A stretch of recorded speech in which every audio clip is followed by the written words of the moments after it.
Tonight on Business Live, payment of coupons and principal bonds not swapped for domestic debt exchange program to be settled from today as government links delays to technical challenges in treatment of Finance Ministry's account at the Bank of Ghana.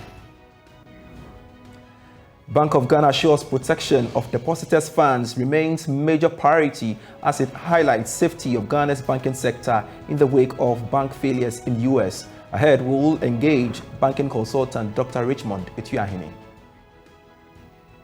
Also in this bulletin, beverage manufacturers hint of increasing prices of their products following GRA's directive to ensure all dutiable goods are checked and validated. Most people are not too sure whether we are still going to have some price hikes in going forward. I should say yes, because if you look at the interventions that are being made, unfortunately, things will become more scarce. And we have details of these and many others lined up for you. Please stay. Pleasure, you could stay on. I am Pious Kojo Backah. On to our very first story. Payment of coupons and principals on bonds not swapped for the domestic debt exchange program will be settled within the next 48 hours. That's according to government sources and persons working with the Finance Ministry. However, the payment may not cover all the bonds that matured last month. Joy Yafe has more. Joy business sources insist the challenge is more of technical than the Finance Ministry not having the required funds to make the necessary payments to the bondholders. Government sources say issues about the nature of this bond as well as the date for making the necessary payments as one of the major reasons for the delay. But we also understand that there are some issues with respect to how the Bank of Ghana is now treating the Ministry of Finance's account at the central bank as one other reasons why the payments have delayed. However, we are hearing that based on the work done so far and some agreements reached, the various accounts the bondholders should be credited from today. That should mean that some will get theirs today and the rest tomorrow. Joy Business also understand that payments may cover bonds that matured on February 4 and 13. However, the Finance Ministry may announce a new date on the one that matured after February 20 and how it will be settled. Some market analysts are worried about how this development may also affect market confidence and government's own credibility when it comes to the payment of these bonds. But for some, going forward, how would the strict enforcement of the zero financing by the Bank of Ghana impact the future payments of bonds that would mature? While longer in the financial sector, and the central bank has given assurance that the protection of depositors' funds will remain a major concern to them and, of course, a priority as well. This was captured in a new document released by the regulator highlighting measures aimed at safeguarding the entire financial system. Here's another report from my colleague George Yafe. The Bank of Ghana in a 13-page document highlights some work done over the years, all aimed at protecting the banking sector in terms of laws, regulations and structures. This, it believes, are targeted at building a robust banking and financial sectors. The regulator also talks about some stringent criteria when it comes to licensing of commercial banks, measures and acquisition. The Bank of Ghana also talks about how it has tightened supervision to prevent any commercial bank from going down, as well as promoting corporate governance in the country. The regulator maintained that it will continue to effectively regulate and supervise these institutions, all aimed at ensuring the stability of the banking sector. Well, even though the Bank of Ghana may not want to directly link this document to current happenings in US, it is clear that the Bank of Ghana is moving to give some market assurance that Ghana's banking sector remains fairly strong and has what it takes to deal with any threats looking at the current happenings in the US market as a result of the collapse of some two big banks. But for some, is this assurance from the Bank of Ghana enough in terms of giving market confidence, as some players are still worried about the aftershocks of the domestic debt exchange program on the entire banking sector, despite the Bank of Ghana's assurance that it has put in place the required structures to let the industry absorb the expected shocks. And it is important that we have a broader conversation on this interesting development. And joining us via phone is a banking consultant, Dr. Richmond Etuahini, for his perspective on this latest development. Grateful you could join us, Dr. Etuahini, for your time here on Business Live. I'm pretty sure you've been monitoring developments in the financial sector. Now, how secure is our banking system following what is happening in the US, you would say? Thank you very much, and good evening to your cherished listeners. What the 13-page document is trying to tell the whole world that Bank of Ghana is regulating the financial intermediary system in Ghana. But to the assurance, after the DDE and the liquidity and solvency, that is an area where I think I would have expected that a lot of information would have been released for us to see current status of the stability fund and what are we. But what they just tend to do, what they have done today, is to tell the world that they are in control of regulation the financial intermediary industry in Ghana. So they have just reiterated the various laws from the licensing to resolution and corporate governance, the things that they have done over the last, maybe, I think last over 6 years or thereabouts. So for me, it's just reiterating what they have done and to ensure that people will understand what they do. But as to the effects of the American system, for me, there isn't much that has been said over there. Although the contingent effect of the American system would have little impact maybe on our information technology unit. So that's why they didn't speak a lot about it. Unlike other jurisdictions where the American institutions have also established offices. In those areas, you need to come out clear what you're doing. That is why Bank of Ghana maybe is just trying to tell us what we have been doing, so that maybe it brings a little confidence into the system.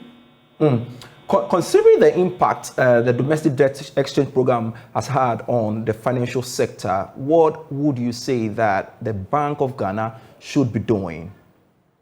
Well, I'll even take a clue from what the Stanbic have just said, and RAND have said, FGN, saying that they have to recapitalize their banks. At least they were not the biggest in the bond markets. They were not seriously, they were in it, but it cannot be compared to some of our local banks, Ghanaian banks that were deep in it. So I think it's a beginning for shareholders and the regulator to think through what measures they put in place to mitigate this bit of insolvency or what have you that is yet to come. So from the signal from the South African banks, the holding companies, I think there is a great, it's a warning to our sector that if they apply the IFRS 9, all the losses that have been made can hit the capital and the reserves, and banks will have problem with solvency. So for me, I want them to tell us a lot. They have said they have given regulatory forbearances, but you see, regulatory forbearances is only good for internal purposes. Because if you have correspondent bank in America, correspondent bank in UK or EU, he's not going to look at your regulatory balances. You want to see your capital. How good is your capital? The capital 1, the tier 1, and the tier 2. If I do business with you, will you be able to support it? So it is the regulatory forbearances is good internally, but externally, those of us who do international finance, international trade, it is not just the best. All that is happening is an indication that there's a need for us to look at recapitalization. For the liquidity, all things being equal, if the fund is set up, at least from the calculations that one have done, the liquidity Bank of Ghana financial stability will be able to support the various institutions, the bank, the RFI, the regulatory financial institutions who have been hit by the liquidity. They won't have a challenge. on condition that if the fund is established, if it's established and well operated, for liquidity purposes, I don't think we shall be, the country will be in a major problem. My only concern is about the solvency. And solvency is different. If you use the IFRS 9, losses captured in a year must be captured in your financial statements and your profit and loss. It must be clearly declared, unless the country decides to suspend it or go for another methodology, for which I don't know what the central bank is. But from the South African banks, what I have read from the two South African institutions, clearly there is a need for us to seriously consider recapitalization. Other than that, especially some of the Ghanaian banks, the Ghanaian ownership banks, may not survive very well. Interesting, you've pointed that out. But let me pick your thoughts on the payment of coupons government has defaulted. Now, the bondholders have, issued 48 hours ultimatum to government, and we do understand from what our sources are telling us is that there were some challenges, technical challenges, and going forward, we are likely to see payments from today onwards. Now, from where you said, do you foresee that happening?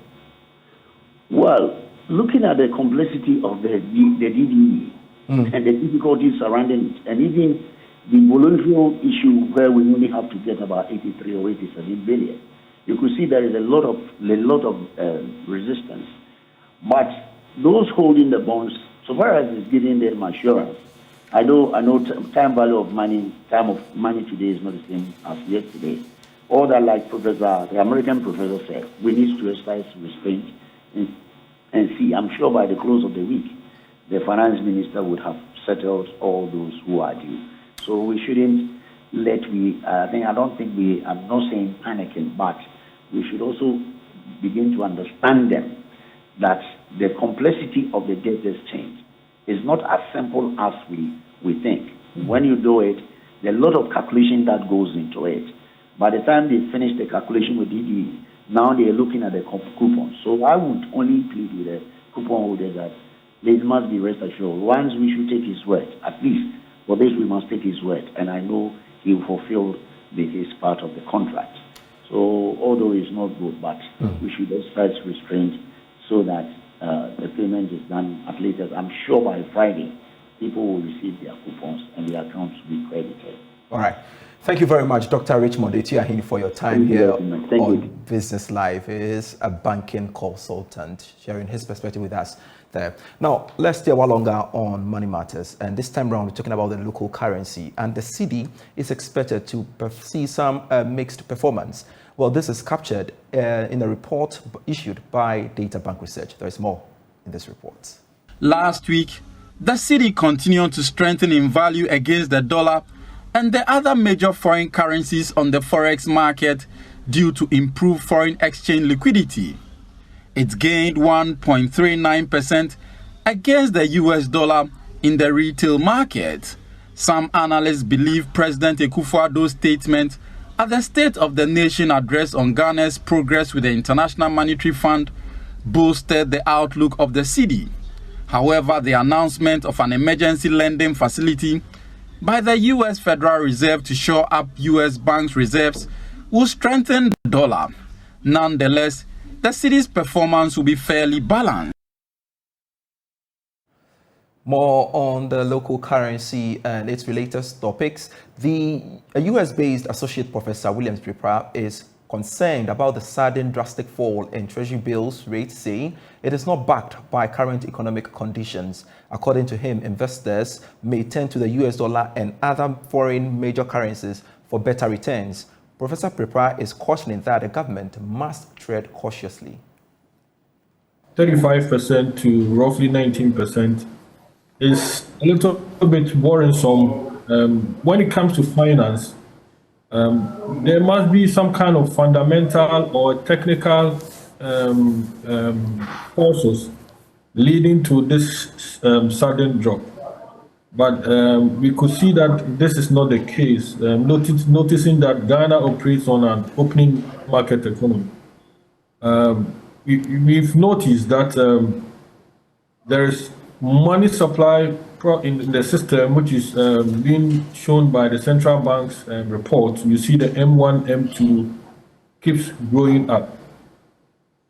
Investors' aim is mostly in period of inflationary pressures, like in Ghana, where inflation is around 53.6, is to preserve their capital or their investment. And that is why you see them mostly going to invest in government treasury bonds.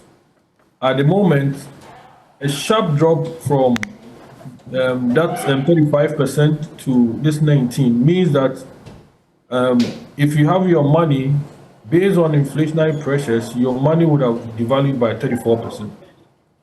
When it becomes that, investors will start to think and find out where can we put our money that will be able to preserve it. And that is why it becomes a concern for investors. You will see investors moving away from government treasury bills and now investing in other foreign currencies that they think that will be able to help them to preserve their wealth or their investment.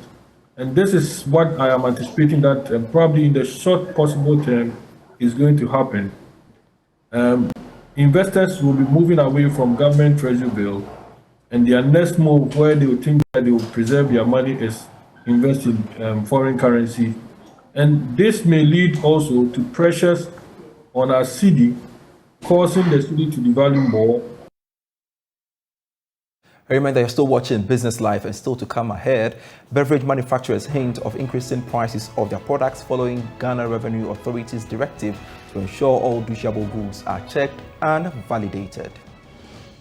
Most people are not too sure whether we are still going to have some price hikes in going forward. I should say yes, because if you look at the interventions that are being made, unfortunately, things will become more scarce and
Welcome back. To some other stories we have for you. Some beverage manufacturers are planning to increase the cost of their products in the coming days due to the latest directive by the Ghana Revenue Authority to ensure all dishable goods are checked and validated by sector commanders and their quasi-commanders. They argue the revenue measure will rather make things more scarce and shoot prices up, defeating government quest of meeting its revenue target. Executive Secretary Samuel Agri spoke to my colleague Darrell Kwal on the marketplace. If you also look at the SONA address by the president, he targeted a $10 billion rate that has to be reduced from our import bill. If you look at the last quarter and the first quarter of this year, import itself has gone down almost about 40%. And therefore, if you look at how much government has raised the duty, gives them enough space for them to have the targeted rate that they want to rate. But it's not that they are making the target, because if we have a reduced import in this area and you are still making your target, then of course we can have certain values reduced for the consuming public, so that goods and services will be a bit cheaper on these products going forward. Now, the other side of it is that most people are not too sure whether we are still going to have some price hikes in going forward. I should say yes, because if you look at the interventions that are being made, unfortunately, things will become more scarce and more expensive, if I may say so. So we need to look at the whole setup as government is trying to direct us which way we should go. Now, with the No, you can go ahead. I just wanted to ask what was going to happen next, as our understanding is that the directive has taken effect. Based on the memo, it was dated 9th of March. Are there plans to engage to get a reversal if possible? The most unfortunate aspect of it is that we always take decisions before engaging stakeholders. And therefore, when you engage stakeholders, what will be the next action for you to take? Unfortunately, if you take the actions before engaging us, there will be no understanding. But we need to engage before whatever decision that the government is taking can be taken.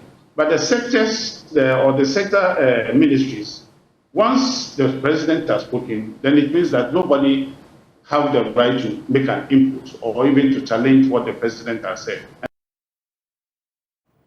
Moving on to some other stories we have for you. Cocoa farmers have reiterated calls on the need for government to help stop illegal mining in Ghana, as cocoa is likely to face rejection by European markets in the near future. Cocoa farmer and member of Fair Trade Ghana Network, Stephen Ashia, is however urging government to intensify its fight against galamsey. The fight against galamsey is still there. I've seen that the galamsey is still ongoing, and I think I visited some cocoa communities, and what I've realized is that most of the cocoa farms are being destroyed by the galamseyers, and also most of the children who are supposed to go to schools are also going to the galamsey area to search for the gold and also to undertake some good activities. Yeah, and I think this is what we need to still fight. Other than that, there will be a time all the cocoa farm will be destroyed by the galamsey, and I think government should still take it up and also work on it so that we can, improve the cocoa issues we are talking about. Now, these days, the deforestation has become an issue by EU regulations, and if we are not careful, there will be a time, I think the EU can sanction Ghana. So we need to sit up and work on that. Now, the Ghana Mine Workers Union and the Sanon Asogli Power are expected to reappear before the National Labour Commission on Wednesday, March 15, over the company's workers' unionization tussle. Now, the union dragged the company to the Labour Commission last week over the company's refusal to allow over 60 workers to join the union. Now, the commission, however, adjourned the hearing after the company said it was not served by the Mine Workers Union. Now, speaking to Joy Business, General Secretary of the union, Abdul Momin Gbana, says his outfit will stop at nothing to ensure that the fundamental human rights of every Ghanaian worker, and particularly those of Sanon Asogli, are protected. You see, in this country, sometimes you ask yourself whether it is worth being law-abiding. We have stayed action for all this while, with the hope that the Commission would deal with this matter expeditiously. This is an essential service provider. If the union were to embark on any industrial action, I'm pretty sure that the whole world will raise concerns here and there. We have stayed put. We have tried as much as possible to cooperate with the Commission, with the hope that they would deal with this matter expeditiously. Unfortunately, it doesn't appear to be coming out the way we expected. Notwithstanding what we have heard from the Commission today, we have decided as a union to allow them the time and space to look at the complaint as we have filed on grounds of unfair labor practice in accordance with Section 127 and respond accordingly. The Commission has directed that both parties reconvene on the 15th of this month. Well, the next line of action, we're going to touch base with our members and to let them understand that this is what transpired. They should need to keep cool heads whilst we work together to reappear on the 15th of March. Like I've always maintained, we're not ruling anything out. We're not ruling anything out. And so we will continue to keep faith with them and work with them with the hope that on March 15th we'll be able to resolve the matter once and for all. Now, the Ghana Registered Nurses and Midwives Association has reiterated the need for government to implement rural incentive packages for health workers in the country. Now, the Ashanti Regional President of the association, Jones Ifriye Anto, says the government has accepted the proposal but is yet to start implementation. The association, as part of measures to support the call, presented some 43 motorbikes to members in remote areas in the Ashanti region. The 43 motorbikes serve as incentives to help health workers in remote areas of the Ashanti region for effective healthcare delivery. The Ashanti Regional President of the Ghana Registered Nurses and Midwives Association, Jones Ifriye Anto, wants the government to implement the rural incentive packages for health workers working in underserved areas of the country. This is to help attract and retain critical health staff in deprived and remote regions and communities to render quality healthcare services to the people. According to Jones, the association is negotiating for conditions of services this year and wants to prioritize the implementation of the rural incentive packages. We are negotiating for conditional service this year, and one of the outstanding issues at the last negotiation is the rural incentive allowance that governor himself promised, but said that he has not done the mapping. We are sure that by this time the mapping should be ready, and so the nurses are working at remote areas in the country should be able to give them something small. I think 20% for a nurse working in a rural area is better, so that it will attract some of the nurses to go their way. Acknowledge the fact that some promotions are being implemented, but the main point is about money. Implement rural incentive allowance, so those working there will go. The association says the constant refusal of critical healthcare staff and others requesting for transfer should send a strong signal to the government to start implementation. Jones commended the government for the construction of healthcare facilities in remote areas in the country, but fears such facilities will be understaffed. He says the presentation of the motorbikes shows the association's commitment to quality healthcare delivery. If you look at what even the association is doing by providing them with motorbikes, it's just so that they can work in those rural areas. And so it is good that government himself, who is building chiefs compounds, health centers at those places, equip the nurses with incentives such that they can be there and work. Otherwise, the buildings will be there, the staff will not be in, and all of them will want to be in the major towns and cities.